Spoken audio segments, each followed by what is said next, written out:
Assalamualaikum warahmatullahi wabarakatuh, sahabat Ikhwanul, ketemu lagi dengan saya Ikhwanul Iksan. Pada sesi kali ini sambil menunggu narasumber kita barangkali kita coba buka-buka lagi tulisan-tulisan lama, dan ternyata ada beberapa yang masih up to date atau ada beberapa yang barangkali masih bisa kita diskusikan untuk pada pagi hari ini. Nah, sahabat Ikhwanul, ini salah satu tulisan saya di Riau Post, diterbitkan di Riau Post, ini tanggal 4 Januari tahun 92, ini masih clipping asli nih, tulisan saya di tahun 92. Judulnya memang agak unik karena biasanya memang redaksi merubah sendiri kadang-kadang judul yang kita buat.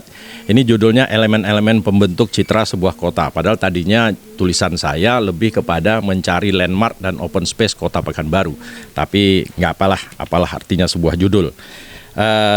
Sahabat Ikhwanul, pada pagi hari ini kita mungkin cerita tentang kota Pekanbaru, lebih kepada kota Pekanbaru walaupun bahasannya mungkin juga secara umum. Berawal dari sebuah dusun Payung Sekaki dahulunya, waktu itu zaman Sultan Siak, ada kaitannya dengan kerajaan Siak Sri Indrapura, kemudian berubah menjadi Senapelan, Bandar Senapelan, dan akhirnya menjadi kota Pekanbaru. Kita tidak bahas sejarah. Kemudian salah satu yang menarik terkait dengan Pekanbaru itu ada produk rencana tata ruang, RUTRK, Rencana Umum Tata Ruang Kota Pekanbaru, kalau nggak salah itu di tahun 70 apa 72. Itu sebenarnya perencanaan kota, Rencana Umum Tata Ruang Kota Pekanbaru yang tahun 70-an itu yang pertama, itu luar biasa bagusnya gitu. Kenapa saya bilang luar biasa? Karena memang menjadi pedoman, menjadi acuan di perkuliahan, di arsitektur, di planologi juga, bahwa memang tata ruang yang Pekanbaru yang disusun di tahun 72 itu memang bagus sekali. Semua serba tertata gitu. Jadi mana yang fungsi-fungsi perkantoran, perdagangan, perumahan, kemudian rekreasi, ruang terbuka, semua ada. Dan semua waktu itu tersusun baik sehingga tata ruang Pekanbaru memang menjadi pedoman acuan bagi mahasiswa arsitektur yang belajar perkotaan pada saat itu. Kemudian juga kalau dari sisi lain banyak sih teori tentang perkotaan ini. Salah satunya yang membagi fungsi-fungsi ruang itu menjadi wisma, karya, marga, suka, dan penyempurna. Kalau misalnya wisma itu jelas untuk perumahan itu di mana. Nah, Pekanbaru pada zaman itu kan tertata sekali. Perkantoran, jasa perdagangan sepanjang Sudirman, kemudian juga ada pasar di beberapa titik termasuk terminal. Hanya saja barangkali memang kondisi di tahun 70-an tentu akan sangat berbeda dengan kebutuhan pada saat ini.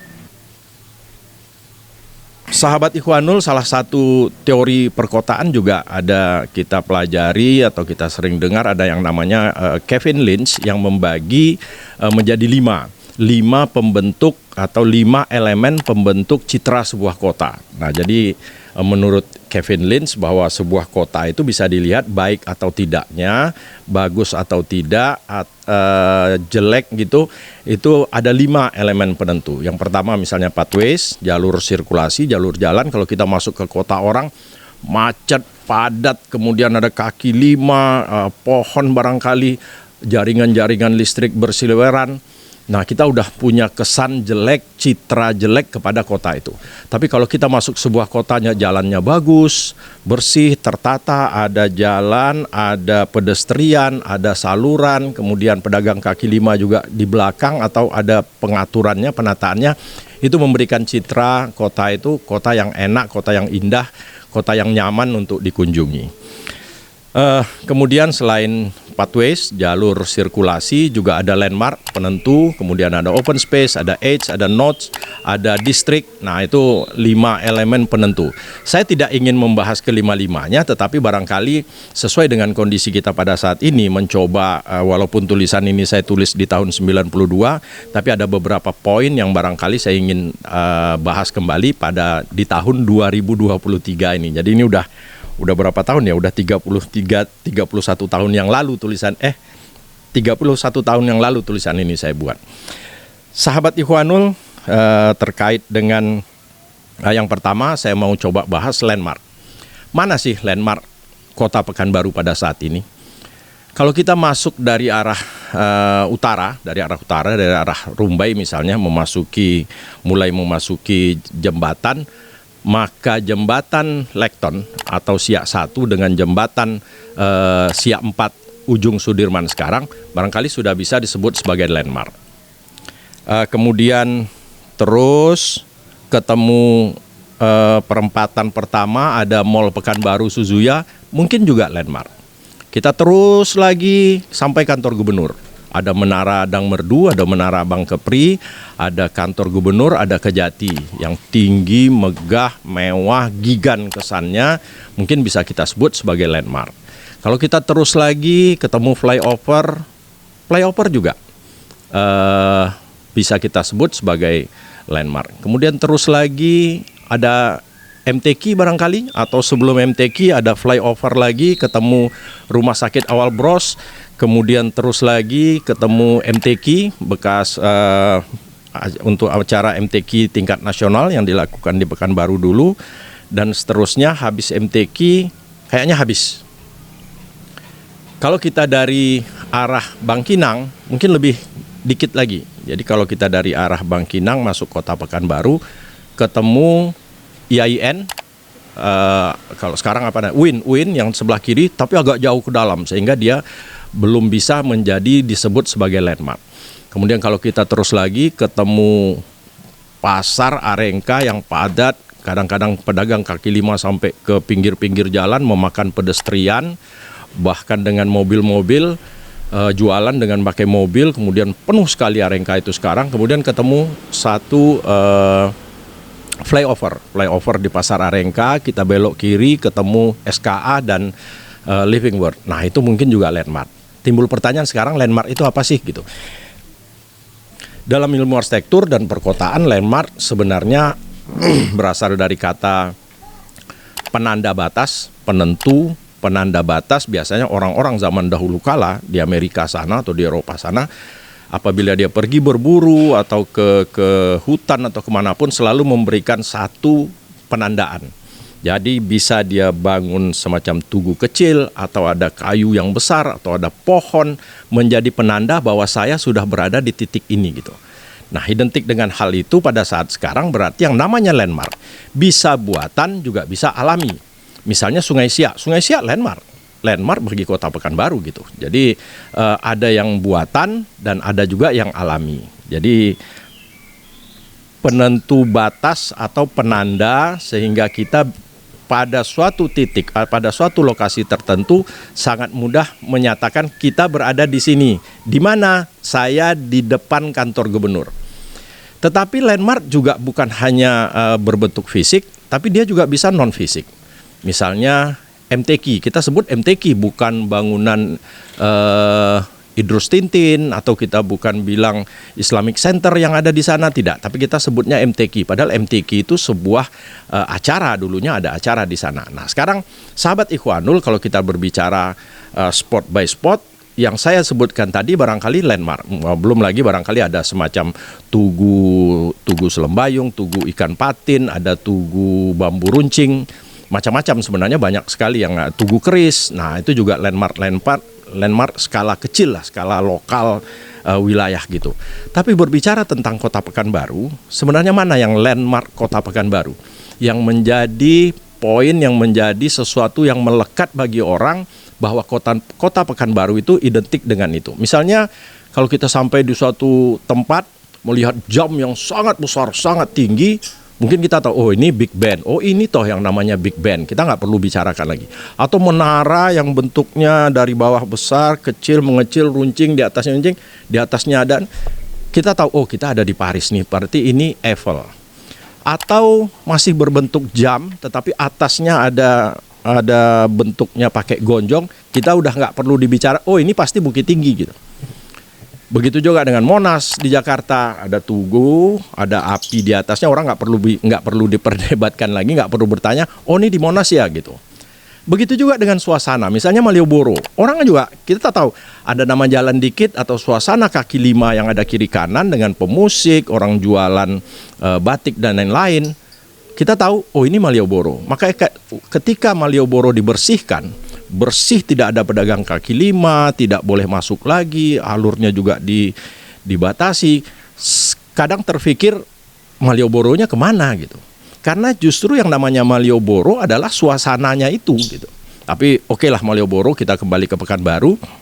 Nah, kalau kita lihat lagi sekarang yang mana, pertanyaannya tadi, mana sih landmark kota Pekanbaru gitu, yang menjadi ikon gitu. Nah, ini dalam hal ini saya mungkin tidak usah mengadjust bahwa landmark kota Pekanbaru adalah Menara Bank Riau Kepri atau kantor gubernur sekarang, atau DPRD, atau MTQ. Silahkan, barangkali sahabat Ikhwanul juga punya pendapat masing-masing, silahkan berpendapat, ada kolom komentar, silahkan. Nanti kita diskusikan lagi mana sih sebenarnya, atau justru belum ada. Kalau belum ada, apakah memang perlu Pekanbaru membuat semacam landmark sehingga yang mencirikan tapi besar dan menjadi landmark kota. Jadi skalanya skala kota. Baik sahabat Ikhwanul, itu landmark. Kemudian yang kedua saya mau bahas tentang open space. Nah, ini open space ini juga menjadi barang yang sebenarnya menjadi perbincangan umum kadang bagi masyarakat kecil Kota Pekanbaru yang tidak punya kendaraan, tidak punya uang banyak untuk naik angkutan umum yang online misalnya. Tapi dia butuh tempat untuk rekreasi murah atau malah kalau bisa gratis dengan keluarga, itu kemana? Kalau dulu kita punya ada yang namanya Kacamayang. Kacamayang masuknya pernah gratis atau mungkin bayarnya sangat murah, tapi aman, nyaman, tempatnya dipagar, kemudian penuh hijau semua di dalam, ada arena bermain anak juga ada. Yang jelas itu ruang terbuka open space yang ada di Taman Kacamayang dahulu sebelum dibongkar diganti sekarang, itu aman dan nyaman bagi anak-anak. Kita nggak ragu orang tua melepas anak kecil bermain di dalamnya. Tapi sekarang kalau kita lihat menjadi RTH Kacamayang namanya tetap, tapi kalau kita lihat siapa ya? Saya terus terang sampai hari ini nggak pernah bawa anak atau cucu ke sana karena saya merasa tidak aman. Bagaimana mungkin dua taman tapi di tengahnya masih bisa dilalui oleh mobil, oleh kendaraan lain gitu. Kemudian parkir juga tidak tersedia sehingga wajar-wajar saja kalau di bagian belakang di Jalan Sumatera itu menjadi macet. Apalagi kalau di hari libur Sabtu Minggu pasti sudah macet. Nah, sekarang apakah ruang terbuka atau open space seperti ini yang pas atau yang dibutuhkan oleh masyarakat banyak? Kalau kita mulai lagi dari arah Rumbai misalnya masuk ke Kota Pekanbaru, ketemu di Simpang 4 di depan stadion, ya itu betul, itu ruang terbuka hijau, taman besar, dan sore-sore itu ramai sekali, masyarakat sekitaran Rumbai itu pasti ke sana. Ada pedagang kaki lima dan lain-lain. Dia menjadi open space, menjadi ruang terbuka hijau yang cukup representatif lah bagi masyarakat sekitar Rumbai. Kita terus naik arah ke Pekanbaru, masuk jembatan Siak 4 itu yang ujung Sudirman. Ruko, pertokoan, perdagangan terus sampai kantor gubernur, sampai ketemu Kacamayang. Jadi Kacamayang ketemu, tapi dengan catatan seperti yang saya sebutkan tadi. Parkirnya tidak tersedia, harus parkir di pinggir jalan, kemudian terkesan sempit, sedangkan wahana, permainan, jualan banyak. Dan ruang terbuka hijau Kacamayang bagi saya tidak ramah anak atau masih keamanannya masih perlu dipertanyakan. Kalau kita terus lagi sampai MTQ barangkali, sampai MTQ itu juga besar, kemudian aman karena berpagar, kemudian ada penjaganya, orang juga masih. Tetapi memang karena fasilitas sarana prasarana yang ada di dalam masih belum mencukupi, belum memadai, akhirnya memang orang paling hanya singgah makan jagung bakar atau mereka duduk-duduk di depannya saja. Tetapi MTQ itu sendiri masih menurut saya masih belum bisa berfungsi sebagai ruang terbuka hijau yang diinginkan oleh masyarakat banyak. Nah, sahabat Ikhwanul, kalau kita terus lagi itu hampir udah nggak ada. Nah, di mana ada lagi ruang terbuka hijau di Kota Pekanbaru ini? Misalnya di sekitaran Jalan Diponegoro itu ada Masjid An-Nur, Tapi kalau sekarang kabarnya kalau nggak salah An-Nur juga udah dibatasi. Udah nggak boleh lagi anak-anak senam atau ada kegiatan-kegiatan lain di dalam halaman An-Nur. Padahal memang jauh sih sebenarnya di Masjid An-Nur. Tapi barangkali juga karena pakaian orang setiap ke sana tidak semuanya yang Islami. Mungkin pengurus jadi permasalah juga gitu kan. Nah kemudian kalau kita lihat lagi ada di Stadion Utama di Jalan SM Amin. Nah itu ruang terbuka hijau gitu. Hanya saja lagi-lagi memang hanya memanfaatkan sisi depannya saja. Sehingga pedagang banyak, motor parkirnya aman, nyaman memang. Tetapi ya bolehlah kita sebut sebagai ruang terbuka hijau. Kemudian mana lagi nih? Kantor wali kota yang baru di Tenayan. Kalau saya melihat memang dia ruang terbuka, dihitung sebagai ruang terbuka publik. Tetapi kan itu terbatas karena memang berada di perkantoran sehingga nggak semua masyarakat juga bisa datang ke sana. Paling orang datang, putar, tapi tempat yang nyaman yang bisa menampung untuk kegiatan rekreasi masyarakat juga tidak disediakan. Karena memang mungkin barangkali tujuannya memang untuk perkantoran gitu. Nah, sahabat Ikhwanul, ada sebenarnya satu lagi ruang terbuka atau open space yang baru di Kota Pekanbaru yang menurut saya ya debatable lah, masih bisa kita perdebatkan, masih bisa kita pertanyakan juga, yaitu ruang terbuka hijau tunjuk ajar integritas yang berada di depan rumah wali kota di Jalan Ayani ya, hampir dekat Pasar Bawah itu, atau yang memanfaatkan bekas kantor Kanwil Pekerjaan Umum dan Dinas Pekerjaan Umum Pekanbaru Lama. Terus terang bagi saya pribadi, kantor PU itu, Dinas PU itu termasuk sebenarnya sudah bisa kita catat sebagai bangunan sejarah, bangunan cagar budaya. Walaupun barangkali kantor itu memang belum tercatat resmi sebagai bangunan cagar budaya, tapi lokasi itu penuh sejarah sebenarnya gitu. Jadi termasuk ada Tugu 3 Desember, jadi memperingati peristiwa 3 Desember di Gedung Sate di Jawa Barat atau di Bandung itu. Nah di Pekanbaru itu juga dibuatkan di kantor PU itu ada batu dituliskan terkait gugurnya 7 Sabta Taruna, 7 pahlawan pekerjaan umum yang mempertahankan, jadi berkorban, meninggal, perang dengan Belanda, mempertahankan Gedung Sate, Gedung Pekerjaan Umum. Nah itu dibuatkan di sana yang saat ini konon kabarnya batu atau prasasti itu masih ada di lokasi, tapi persisnya saya juga nggak tahu. Dan menurut saya ruang terbuka hijau itu lagi-lagi memang sempit, kecil, kemudian ada masih ada juga boleh mobil lewat di sampingnya, sehingga lagi-lagi merasa kurang aman dan kurang nyaman saja. Tapi ini pendapat saya pribadi, mungkin bagi masyarakat lain aman, nyaman, tapi kalau saya melihat dengan padatnya sirkulasi intensitas kendaraan yang melalui jalan Ayani, itu harus dari Jalan Riau masih boleh tembus ke sana, itu menyebabkan Taman Tunjuk Ajar Integritas itu menjadi lokasi yang sempit dan menjadi lokasi yang bahaya juga sebenarnya kalau kita manfaatkan sebagai ruang terbuka hijau. Nah, sahabat Ikhwanul, selain itu kalau melihat fungsi dan sedangkan ketersediaan yang ada untuk skala Kota Pekanbaru, ruang terbuka hijau atau open space ini masih sangat minim, sebenarnya juga terkesan kayaknya dipaksakan gitu ya. Tapi nggak tahu ya, cuman menurut saya pribadi kok terkesan seperti dipaksakan. Jadi harus punya, kenapa harus dijadikan ruang terbuka di situ gitu loh. Nah ini juga kadang-kadang menjadi debatable, sejauh mana ini dibicarakan atau bagaimana dengan perizinan, pengawasan, pengendalian kota terhadap rencana ini dahulunya. Saya pribadi hampir nggak pernah tahu gitu. Tapi kalau tahulah itu akan dijadikan ruang terbuka, mungkin pada saat itu kita juga mempertanyakan kebijakan itu.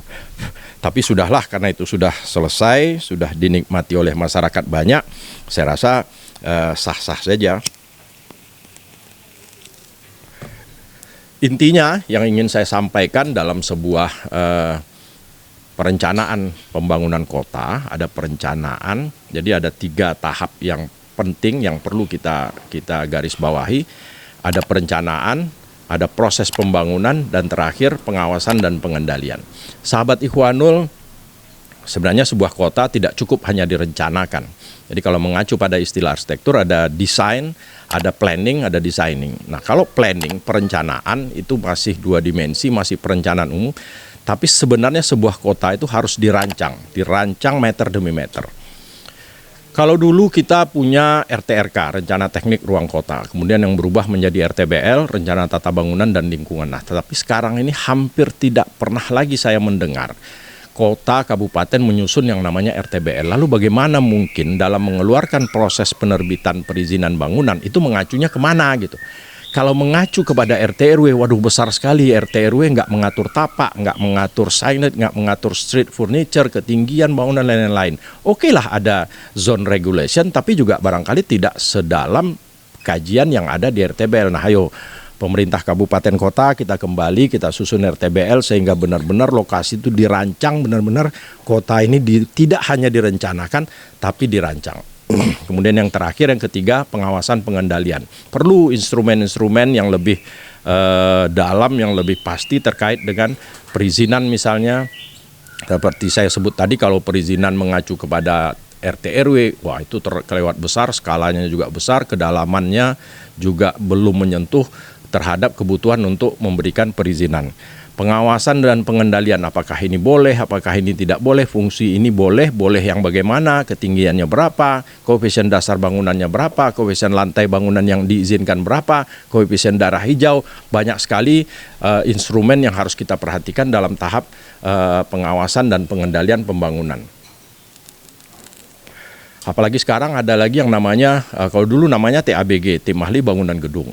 Jadi bahwa semua perizinan tidak hanya kita urus di dinas teknis atau sekarang PTSP ada dinas teknisnya di sana, tapi ada lagi pengawalan semacam instrumen pengendali yaitu TABG, Tim Ahli Bangunan Gedung. Tapi sekarang dengan Undang-Undang Cipta Kerja ini, undang-undangan ini juga berubah menjadi kalau nggak salah namanya TPA, Tim Profesi Ahli. Nah, di situ berkumpul para ahli untuk bangunan dengan skala tertentu, luas, ketinggian besar tertentu, itu harus melalui TPA tadi.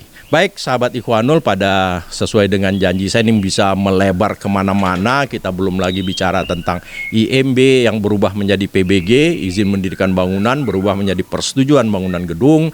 Kemudian bagaimana dengan retribusi, kemudian bagaimana Kota Pekanbaru, Kota Dumai dulu ada 3 tahun tidak menerbitkan IMB karena tersangkut dengan regulasi, karena RT RW-nya belum disahkan, padahal misalnya di Undang-Undang Bangunan Gedung, di PP Bangunan Gedung, di Peraturan Menteri PU sendiri mengeluarkan tentang izin mendirikan bangunan sementara. Waktu itu kita sempat ke wali kota, Dumai dan akhirnya sempat terbit izin mendirikan bangunan sementara, dan itu sah, diatur oleh regulasi, oleh aturan hukum yang ada. Baik sahabat Ikhwanul, saya kalau ini sesuai dengan di awal tadi kita hanya bicara tentang landmark dan open space Kota Pekanbaru. Kesimpulannya memang landmark ada, landmark kecil yang penanda untuk kawasan-kawasan kecil. Tapi barangkali Pekanbaru butuh semacam landmark yang wah lah, yang kira-kira menjadi ikonik bahwa ini Pekanbaru gitu. Bahwa ini ada di Pekanbaru gitu. Nah itu satu, yang sedangkan yang open space, waduh kalau open space, mari bersama-sama para pamong, pemerintah Kota Pekanbaru beserta DPRD-nya barangkali di legislatif, ayolah mana open space yang aman, nyaman, murah, kapan perlu gratis bagi masyarakat di strata bawah. Jadi tidak hanya mereka yang punya uang yang mampu rekreasi, mungkin kalau kita punya uang, punya mobil, punya kendaraan bisa ke Alam Mayang, bisa kemana-mana dan lain-lain. Tapi masyarakat, barangkali masyarakat kecil juga butuh rekreasi, ini kemana? Itu udah hampir tidak ada kita temui tempat lokasi yang bisa masyarakat berkunjung ke sana yang gratis, aman dan nyaman. Demikian saja barangkali sahabat Ikhwanul, sampai ketemu lagi. Billahi taufiq wal hidayah. Wassalamualaikum warahmatullahi wabarakatuh.